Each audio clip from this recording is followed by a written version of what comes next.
Regresamos hoy con el segundo programa dedicado a los precios en la tarea ordenamiento. De la semana anterior, recuerdan, quedaron pendientes varios temas, con ellos vamos a comenzar y después en un segundo momento les traigo las principales preocupaciones que fueron enviadas a nuestro correo electrónico y a través de todas las vías de comunicación con este equipo. Ya comenzamos, los precios en Hacemos Cuba. Buenas noches.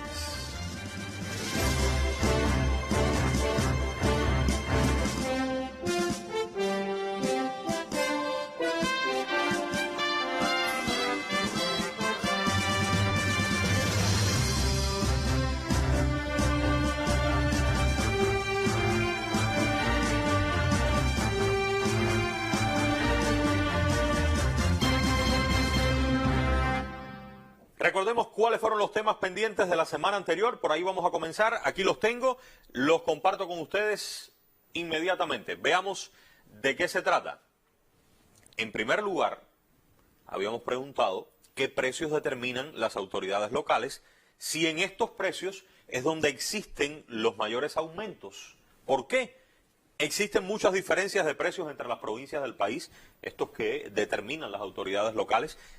La solución podrá ser entonces regular los mismos precios para todo el país. La viceministra de Finanzas y Precios, Lourdes Rodríguez, con nosotros. Bienvenida una vez más, buenas noches. Buenas noches, muchas gracias por invitarnos. Le propongo comenzar por aquí porque sí, ahí exactamente nos quedamos. ¿Qué precios son los que determinan las autoridades locales, viceministra? Los precios que determinan las autoridades locales son los que denominamos precios descentralizados, que están más vinculados a las actividades que se realizan en cada uno de los municipios del país. Desde etapas anteriores a la tarea de ordenamiento han estado descentralizados a ese nivel los precios de los servicios gastronómicos de las instituciones estatales y la regulación de precios topados para algunas de las producciones que realizan los trabajadores por cuenta propia. Específicamente, en el marco de la tarea de ordenamiento, estas facultades se amplían, existen mayores facultades para los gobiernos locales, concretamente para los gobiernos municipales, y todo el servicio gastronómico estatal se ratifica descentralizado a este nivel y además se fija la normativa para la descentralización de los precios que corresponden al trabajo por cuenta propia, que está determinado en cada una de las localidades para las principales producciones agropecuarias, para los principales servicios a la población, que incluye los gastronómicos, en las cafeterías, en las modalidades más económicas, en algunos casos también en las pizzerías, y está descentralizado también a los gobiernos locales algunos de los servicios que se brindan en instalaciones estatales como centros deportivos, culturales, que también tienen adecuaciones acorde a las condiciones de que existen en cada uno de los locales. Existen muchas diferencias de precios entre las provincias del país. Esas facultades, los gobiernos, las autoridades de los territorios la han interpretado de la misma forma. ¿Podemos decir que son más o menos similares los precios que determinan los territorios? Sí, en condiciones de la tarea de ordenamiento hay varios elementos que se actualizan bajo principios. Y dentro de los principios con los que se descentralizó la facultad a los gobiernos locales para la formación de determinados precios del trabajo por cuenta propia y de todas las modalidades de oferta de servicios a la población por los sistemas de gestión no estatal, están los productos agropecuarios y están también los servicios gastronómicos en las diferentes modalidades y otros servicios que se definió como principio que crecieran entre 2 y 3 veces, en este caso hasta 2 veces los productos agropecuarios y hasta 3 veces los diferentes servicios que se brindan a la población. Por tanto, sí hay una diferencia en términos de importe, pero no así de crecimiento en veces, porque el tipo de producto, las condiciones del servicio pueden haber sido diferentes en una provincia, en un municipio, respecto a otra región, y lo que se tiene como elemento básico para su aprobación por el gobierno local es un límite de crecimiento. Y se ha tratado de fijar acorde a los principios de negociación que tiene en esa localidad el grupo de trabajadores por cuenta propia y la convocatoria que ha hecho el gobierno local para definir la mejor prestación de servicio a la población. Como resultado de esa explicación que usted nos ha dado, yo vuelvo a la misma pregunta, ¿existen diferencias entonces entre unas provincias y otras? Sí existen. Muy grandes las diferencias. Existen diferencias, en general no son diferencias marcadas. Hay algunos servicios que no son regulados por toda las provincias, por todos los municipios. Por citar un ejemplo, puede que en alguna provincia se haya fijado la tarifa de los servicios de actividades de la construcción y en otras provincias no se han fijado y se han dejado a una negociación directa de los trabajadores por cuenta propia. Ambas variantes son correctas. Con sus consumidores. Ambas variantes son correctas. Los gobiernos locales tienen la facultad de fijar topes en aquellas producciones y servicios que consideran que tienen un mayor impacto en la población. Y reitero, el punto de partida es muy importante e interesante para hacer una evaluación de comparación, porque puede estar creciendo 2 veces un servicio gastronómico en una pizzería y haber tenido una pizza de determinado forma y gramaje, haber tenido un precio anterior de 10 pesos y hoy estar en 17 y cumple el requisito de crecimiento de menos de 3 veces el servicio gastronómico. Sin embargo, puede en otra localidad desde una etapa anterior estar en 15 pesos el precio de ese producto, quizás con otro gramaje, con otra característica, pero entonces ya no estaríamos viendo las mismas cifras, 17, quizás 30, pero está desde el punto de partida de su origen, como era antes de la tarea de ordenamiento. ¿Será más efectivo regular todos los precios para el país, los mismos precios para todos los productos, y no estuviéramos ahora en este debate de si en un territorio el precio está por encima de otra provincia del país? Bueno, por principios, en la modalidad de la política de precios en general y concretamente en la tarea de ordenamiento, se avanza a la descentralización de precios. ¿Qué precios quedaron centralizados? Lo comentábamos en la semana anterior. De los servicios y productos que tienen un mayor impacto en el consumo de la población son regulados centralmente y hacen que todos los consumidores de cualquier región del país tengan acceso a un mismo precio para esos productos y servicios. En el caso de una regulación para otros precios que están en la modalidad de precio descentralizado a las localidades, no resultaría factible, porque no estaría a tono con las condiciones específicas de producción, de consumo, hasta de tradiciones de las localidades, que saben las preferencias de los consumidores y también las características de los costos de la producción. No es lo mismo consumir un producto en el lugar donde se produce que otro que se consuma en un lugar donde ha tenido quizás que recorrer kilómetros de distancia entre el productor y ese consumidor final. O sea que la regla es la descentralización, que los precios se fijen más cerca del lugar donde se van a consumir, a realizar su... Y la excepción sería estos productos que el país prioriza como el mismo precio a nivel nacional. A nivel nacional, como tenemos en los productos que se sirven, reiteramos siempre, de la canasta de abastecimiento de alimentos normados, productos esenciales de aseo, tanto de los que se comercializan en la red de tiendas del Ministerio de Comercio Interior, como las propias cadenas de tiendas que tienen en las líneas económicas para todo el país el mismo precio en esos productos. La electricidad, hay muchos ejemplos de precios centralizados, pero la tendencia sería siempre a que todas las demás producciones y servicios se descentralicen y se fijen en el nivel donde se ejerce la actividad, en este caso en el gobierno municipal. Aquí vamos dejando camino abierto para una posible intervención futura suya de otras autoridades del Ministerio de Finanzas. A pesar de lo que usted está diciendo, que el camino es la descentralización y la lógica parece muy oportuna que siga el país, las personas opinan que los mayores aumentos están en esas decisiones de las autoridades locales y pudieran existir en este sentido, en esos aumentos, algunos que no son los más apropiados o que no siguen las reglas dictadas por la dirección del país en la tarea de ordenamiento. Entonces, si la decisión se mueve a los territorios, pudiéramos pensar que la decisión debe ser cada vez la más apropiada, la más ajustada a las condiciones reales, porque si no es así, tratando de descentralizar podemos crear un problema para la población. Claro, todo proceso de descentralización tiene que ser acompañado de la correcta exigencia del cumplimiento de sus reglas. Insisto en lo que usted señalaba, es imprescindible que ante un proceso de descentralización de precios y de cualquier otra actividad se vele por el cumplimiento de las reglas con las que se han determinado esas facultades. Y en eso es que nos encontramos inmersos por la propia definición del papel rector del Ministerio de Finanzas y Precios, que nos corresponde desarrollar ese control y esa exigencia. Aquí estamos viendo imágenes del del gas, del proceso para la producción del gas manufacturado, y eso ya nos va a mover inmediatamente a varios de los temas que se han generado tras su presencia de la semana anterior. En relación a este tema del gas manufacturado, existen preguntas y existen también de otros temas que ya le voy a mostrar. Tenemos pendiente lo que tiene que ver con el decreto, la aplicación del decreto, vamos a dar eso para el final del programa, y avancemos entonces hasta los temas que se generaron de la semana anterior. Un tema tiene que ver, viceministra, con las reglas que se siguen para modificar los precios cuando se generan opiniones. O sea, se determinó este precio, se informó, se sabe que esto ha ocurrido con la electricidad, esto ha ocurrido con varios productos, con los medicamentos. Comienzan a generarse opiniones, ustedes imagino que hagan determinados cálculos y se produce un nuevo precio que baja.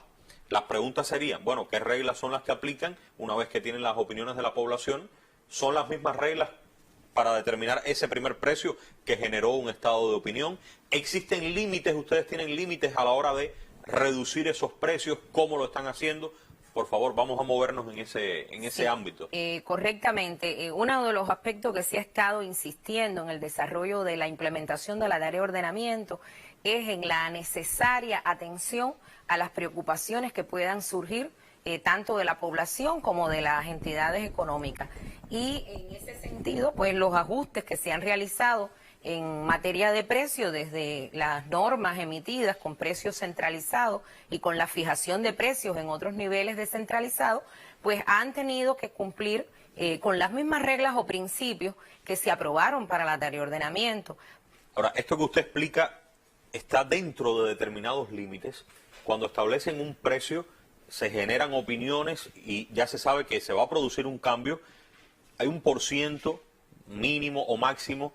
Digamos, imagino que el precio de determinado producto es 10. Bueno, van a bajar el precio. Yo puedo tener claro que no va a ser la mitad, que va a ser el 25%, el 30%. ¿Cómo entender mejor esto, viceministra? Si hay un límite, en primer lugar es conceptual.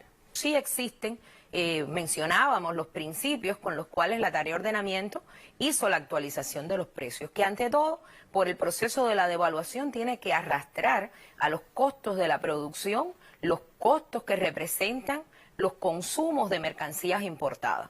Con la tasa de cambio de 1/24, como es lógico, se encarecen producciones y servicios y se trasladan al consumidor en la mayoría de las ocasiones, porque estamos también en presencia de una transformación, de eliminación de subsidios y gratuidades indebidas.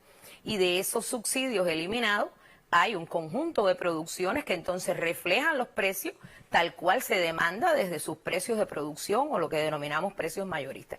Pero esta transformación o ajuste, esa forma de velar por lo que preocupa a la población también tiene mucho que ver con qué segmento de la población puede resultar afectado, sí. Si es un segmento de la población que quedaría en condiciones de vulnerabilidad, si es preferible entonces identificar a las personas con los requerimientos de atención por la vía de brindarle el servicio a la persona de manera directa, darle la atención desde la asistencia social, lo que hemos denominado la protección que tienen las personas vulnerables en esa condición de subsidio a personas y no a productos, porque la generalidad de los consumidores pueden llegar a consumir a los precios que reflejan los costos reales de la producción. ¿En todos los precios pueden existir modificaciones, sí o no? ¿En todos los casos? Todos los precios han sido estudiados al detalle antes de ser formulados y tenemos precios centralizados, reitero, y precios descentralizados. Cuando hablamos de ajuste, hemos hablado en los medios de difusión masiva, hemos estado fundamentalmente dando la explicación de lo que impacta en toda la población, que son los precios centralizados, pero también se han realizado ajustes en las determinaciones de precios de las diferentes localidades. Pero sí quisiera acotar de que no es que estemos esperando una transformación de todos los precios, porque han sido formados por determinada metodología, por mecanismos que permiten que se asimilen en el proceso natural de actualización de las producciones. Otra de las preocupaciones tiene que ver con el gas manufacturado, viceministra. Quisiera ver algunas de esas preguntas que hemos resumido aquí. ¿Qué están opinando las autoridades? ¿Qué soluciones se pudieran estar brindando? ¿Cuáles son las preocupaciones de la población? Comentario general sobre este tema. Bueno, en general el gas manufacturado es también un servicio que antes del ordenamiento monetario era subsidiado. La población consumidora de gas manufacturado recibía en ocasión del servicio metrado a razón de 7 centavos por cada metro cúbico consumido. Y en los casos de las estimaciones por no disponer de metro contador, 11 centavos por metro cúbico. Por tanto, una tarifa actualizada bajo los costos reales que tiene el desarrollo de esta actividad. En esta actividad se ha estado ejecutando un importante proceso inversionista. Es importante también irnos transformando hacia el consumo de gas manufacturado en la medida que las redes puedan estar disponibles, abarcar un mayor nivel de población con este servicio. Y en esa actualización de precio la tarifa es 2.50. 2.50 bajo los criterios de consumo que mencionaba, que equipara también con otros consumos como el de la electricidad o el del gas licuado del petróleo o el consumo de querosene y alcohol para el precalentamiento en el caso de las cocinas de querosene. Hay tarifas que resultan excesivas. Las facturaciones que se han recibido en varios núcleos que se han dirigido a nuestro sitio, acá en el propio programa, los objetivos de aclaración, este es uno de los temas que ha surgido y hasta este momento hemos estado profundizando que tiene mucho que ver con los criterios de medición de el consumo. O sea, este servicio debe tener, como el servicio eléctrico, una forma de medición por la lectura del metro contador en los servicios que están metrados y también una revisión o actualización, si lo merece, de los estimados de consumo que tiene la población. En algunas ocasiones, en semanas anteriores, nos habían llegado quejas sobre este tema a los compañeros de la empresa y de la propia dirección del Grupo Empresarial CUPEC. Estuvieron evaluando las condiciones y en algunos casos eran errores en la lectura. Por tanto, los consumidores, primero, he visto también en la televisión que se ha divulgado la forma de la autolectura que puede hacerse en el caso de los metros en cada núcleo familiar para poder valorar que se está midiendo correctamente el consumo y hay que ahorrar también.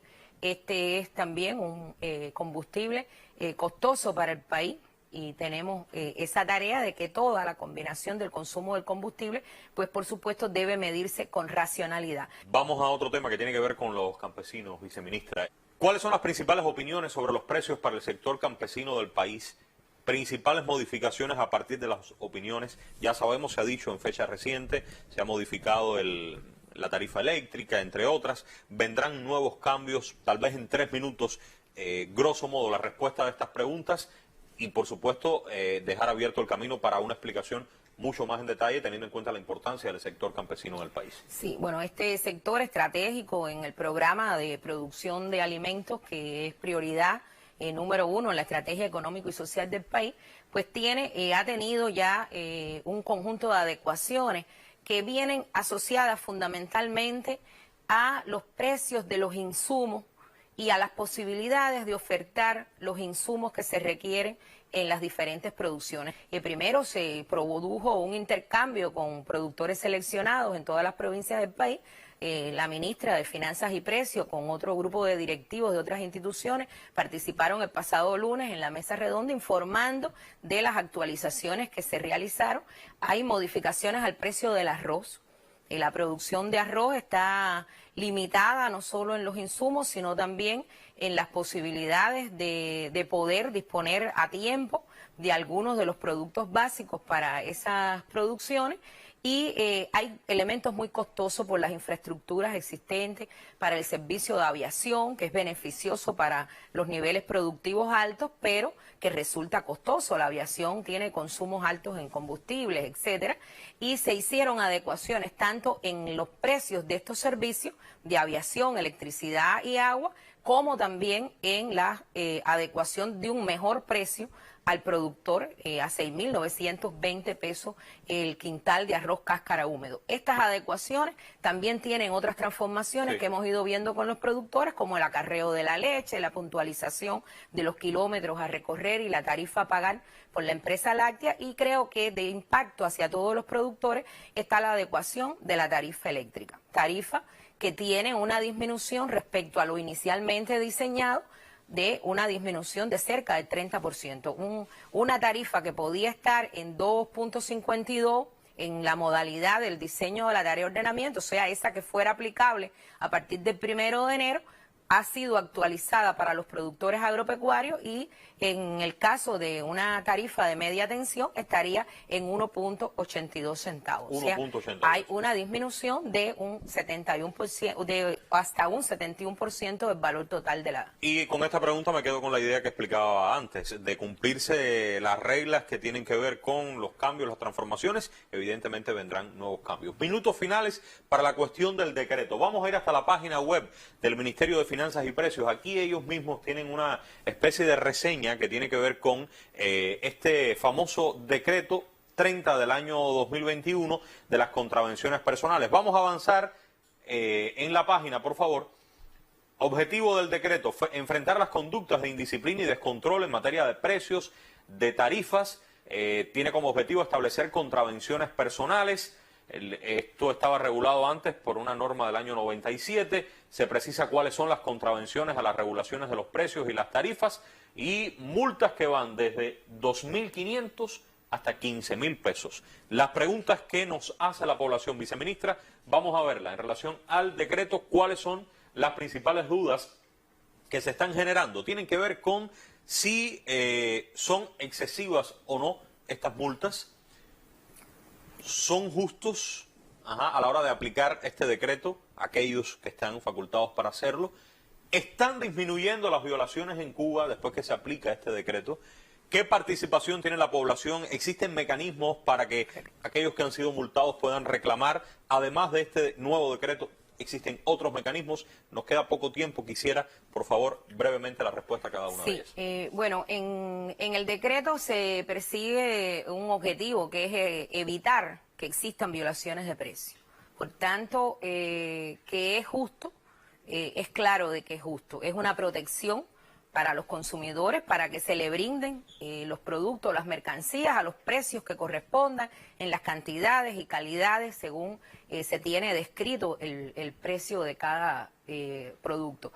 ¿Son excesivas las multas? Yo diría que son altas las multas. Son importes que representan la magnitud, la gravedad de los hechos en que se incurre. Por eso hay una diferenciación cuando estamos abordando el tema de la detección de un precio abusivo, de un precio especulativo. Por supuesto, allí corresponden las multas de mayores importes, las sanciones más severas, como en todo decreto, en todo enfrentamiento a las violaciones. Es corto el tiempo de aplicación del decreto para llegar a una determinación de que hoy estemos en presencia de una disminución de las violaciones por la existencia y la aplicación del decreto. Solo ha sido aplicado del 1 de febrero en adelante. Se han impuesto las multas en todos los territorios, en unos menos que en otros, pero todavía las acciones de control a los precios minoristas y también a los precios mayoristas no resultan suficientes para los criterios que se acumulan por parte de la población acerca de la insatisfacción que tienen acerca del cumplimiento de los precios. La población, por supuesto, que tiene participación, y hay un elemento que es de manera inmediata y otro que mencionábamos en el programa anterior, que es una evaluación de tendencia. Cuando usted participa en la denuncia de la violación de un precio, identifica en tal lugar se está vendiendo en la unidad X o en el trabajador por cuenta propia que se está ofertando un precio abusivo, un servicio que no cumple la calidad, ahí se puede participar de manera directa. Ese criterio de la población es atendido con la realización de una inspección al lugar y la determinación, que puede ser en ese mismo momento o en un momento posterior, que sirva de vigilancia y rechequeo, porque dista una determinada etapa entre que se denuncia y que se acciona, pero sirve también de evaluación de las tendencias para cambiar o modificar esa programación de visitas de control que se realizan en las actividades del control de precios. Y reitero, esta participación de la población es vital porque no solo en la denuncia de la actividad concreta, sino también en las posibilidades de valorar esas inquietudes que existen acerca de un precio que no satisface sus intereses, que mencionaba que puede ser también que esté un precio correctamente aplicado, pero que no satisface al consumidor. ¿Existen mecanismos para que los multados reclaman siempre ante el jefe superior a la autoridad que le impuso la multa? No solo se imponen estas multas por las direcciones de finanzas y precios o por las direcciones integrales de supervisión, sino también por la Policía Nacional Revolucionaria, por la actuación de los inspectores de transporte, los inspectores de las direcciones de comercio. Hay varias actividades que en su control realizan también la comprobación de precios y en todos los casos existe la capacidad de la autoridad para la revisión de la reclamación de los que tienen sanciones, en este caso multas por violaciones señaladas. Y además del decreto, y siempre destacamos que es imprescindible, que no es solo el control para la aplicación de una inspección. Ante todo es el control que se realiza desde las autoridades, desde las administraciones, para el cumplimiento de lo que se está obligado a hacer, de lo que corresponde en materia de protección al consumidor, de calidad de la prestación del servicio, y que tenemos obligación todos de velar por su cumplimiento con independencia de que exista un órgano facultado para hacer inspecciones y detectar violaciones. Creo que el control popular y el control integrado de toda la sociedad parece ser la solución más oportuna. Quiero cerrar este segundo programa con su presencia con una pregunta que tiene que ver con el futuro más bien. Estos cambios, viceministra, digamos, este momento en el que se da a conocer un precio, se generan opiniones, ustedes realizan un estudio, se modifica, estamos en estos meses iniciales de la tarea de ordenamiento. Podemos decir que todo esto va a pasar hasta una fecha, digamos, cuando lleguemos al mes determinado, al día determinado de ese mes, ya no habrá más cambios, los precios se quedarán ahí, esta rectificación llegará hasta una etapa, ¿o estamos hablando de un proceso que no tendrá fin, al menos en el futuro inmediato? Bueno, ese carácter de definición de la temporalidad de la tarea creo que marca la idea de la transformación que ocurre en la tarea de ordenamiento. La tarea de ordenamiento está en el año 2021, desde el 1 de enero, iniciando su proceso de implementación. Por tanto, en cada uno de los aspectos que esta tarea ha tenido transformaciones, va requiriendo del ajuste, pero todo también tiene principios, metodologías, regulaciones que se van desarrollando de forma natural a partir de que transcurra esta primera etapa, y por tanto no vamos a estar en presencia de ajuste sobre ajuste. Vamos a ir pasando al cumplimiento natural, por ejemplo, en materia de precios, de lo que corresponde en la descentralización de precios. Estamos en una época donde se han logrado mejores niveles de producción de un determinado cultivo en una localidad, y allí se hacen los ajustes que correspondan al precio de ese producto o de varios productos, si estamos en presencia de una determinada campaña que resulta más beneficiosa, o se ha logrado una transformación productiva, que es la que estamos requiriendo se realice a través de la transformación de la tarea de ordenamiento, y estaríamos entonces en condiciones de brindar mayores niveles de producción y también mejorar entonces en calidad o en precio los productos que se sirven a la población. Pero yo diría que esa preocupación por estar pendiente de lo que corresponda ajustarse, creo que en esta primera etapa la estamos venciendo, en función de que también cada una de las personas, sobre la base de los ingresos que tenemos, por el salario, por las pensiones, por los diferentes niveles de ingresos que forman el núcleo familiar, sí, ya vamos adaptando a las condiciones de esos primeros servicios que empezamos a recibir, y que vamos viendo cómo ajustar mi consumo de electricidad, cómo ajustar mi consumo de agua, y en esa combinación creo que ya estamos en los próximos meses. Reitero, la tarea de ordenamiento está iniciándose desde el 1 de enero, estamos en plena etapa de implementación de la tarea. Gracias por su presencia en esta segunda noche de Hacemos Cuba. No será la última. De hecho, ha sido una jornada muy intensa de comunicación para el Ministerio de Finanzas, con la presencia del viceministro primero bien temprano en nuestra revista Buenos Días, y seguiremos en cualquier momento junto a ustedes. Gracias. El agradecimiento a nombre de todos. Volveremos nosotros la próxima semana con autoridades del Banco Central de Cuba. El papel de los cambios dentro de los bancos en Cuba, o sea, la tarea de ordenamiento y los bancos. Próximo miércoles. Aunque por ahora es todo. Muy pronto regresaremos.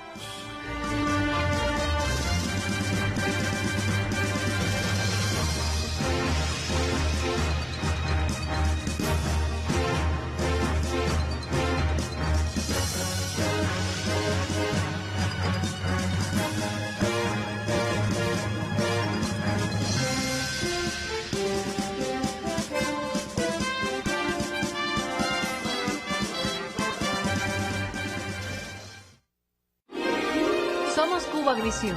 Transmitimos las 24 horas del día con una amplia programación, porque nuestro interés es satisfacer su gusto.